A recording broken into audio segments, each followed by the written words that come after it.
Hey everybody, I'm going to work off of Aaron's demonstration from day 3 and I am going to take my own picture, a simple object. It is a witch's hat. It is something that would be the same angle from every side. I am going to take this picture and make it a digital picture. I took this picture from my phone and then I emailed it to myself. I opened it up, saved it to my computer, and now I have it opened in Paint Tool Sci. First, I'm going to go up to Filter, and then I'm going to go to Brightness and Contrast, and I'm going to play with these settings until I get a nice thick line where the pencil markings are, and then afterwards I will show you what to do with that. Now let's mess with the brightness. I'll put the brightness on plus 47. Let's move the contrast up. It's okay if it gets a little bright, because we are going to go over here to color deepen and move down all the way to negative 100. And with that, we are going to continue to experiment. Let's move our brightness down a little bit and our contrast up.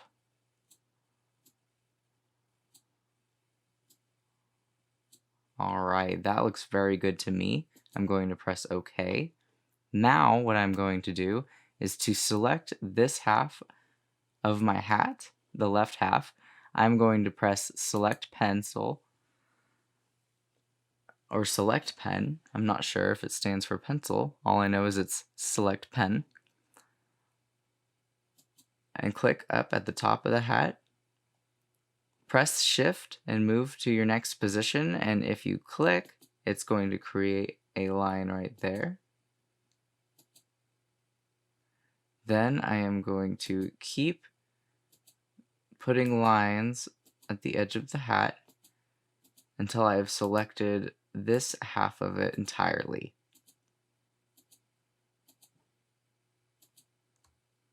I am going to press this magic wand tool and click outside of my selection, and that is going to select everything on the outside here. Then I'm going to press selection and invert, and now as you can see it selects my hat. I'm going to press copy by Control C and then Control V, and I'm going to deselect this part so I can see what I've got. Not bad. Now I'm going to clean up some of these lines on the inside. Go ahead and grab your select pen again. We're going to zoom in by pressing Control plus. And then we are going to start doing the same thing, but we are going to make sure that we are only selecting the areas where we've got these nasty paper lines. See, I will select that. And then I'm going to take my eraser tool.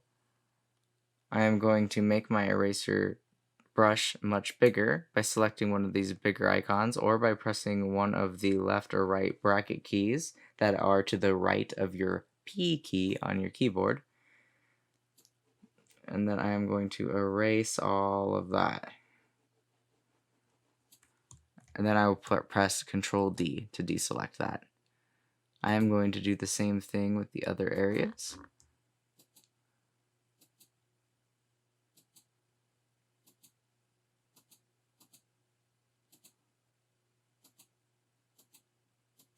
And I am just doing this with a normal mouse, so it is absolutely doable without a tablet. And then I'm going to select my magic wand tool, and select it again. And then I will erase whatever is inside. And press Control D. Now I am just going to briefly use the eraser tool and clean up this area here.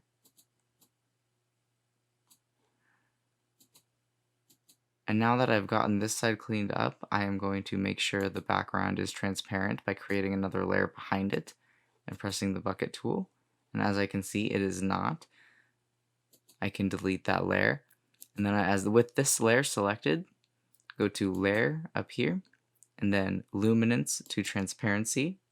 And if we do the same thing as before, now you will see the whole thing is transparent. Now we are just going to duplicate this layer by clicking and dragging and releasing on this page icon.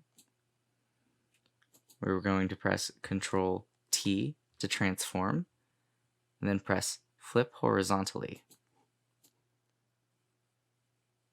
and move it into place. You are probably going to need to click free deform right here and start tweaking a little bit.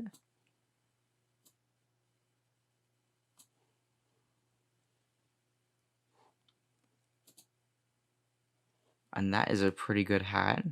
We are going to go ahead and select the top layer and press this button. It says merge down layer. It is a little button with a page with scissors on it and a little arrow pointing downward. You're going to click it.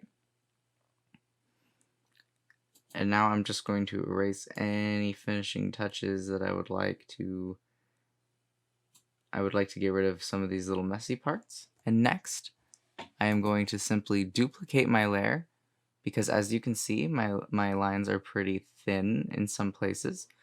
I'm going to just click and drag towards this little paper icon again. And it's definitely getting a little bit better. I'm actually even going to move one of these sets of lines upward a little bit just to make it, or to the side just to make it a little thicker. Same with this one. There we go, and there might be cleaning up to do, but besides that, we are pretty good to go.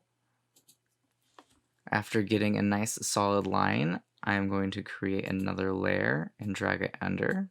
Let me take a moment to name my layers. I'll double click on this top one and name it Hat Line Layer.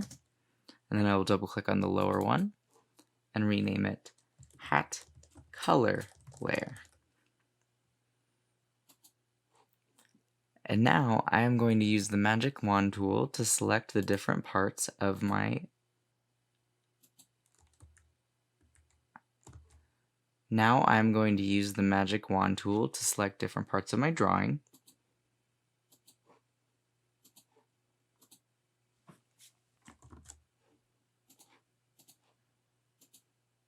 Go ahead and use the select pen tool to clean some things up. And then I'm going to make this hat green. I am going to press preserve opacity and Control D. And the preserve opacity makes it so that no matter where I color on this color layer, it will not run off of the colored spaces. And with that selected, I'm going to use that to color my hat band. I'm going to make it a darker color of green, and you can use that holding shift and clicking different places to lay color out as well.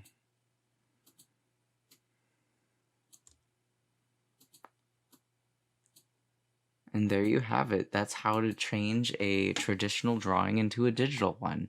Thank you everybody and have a great day.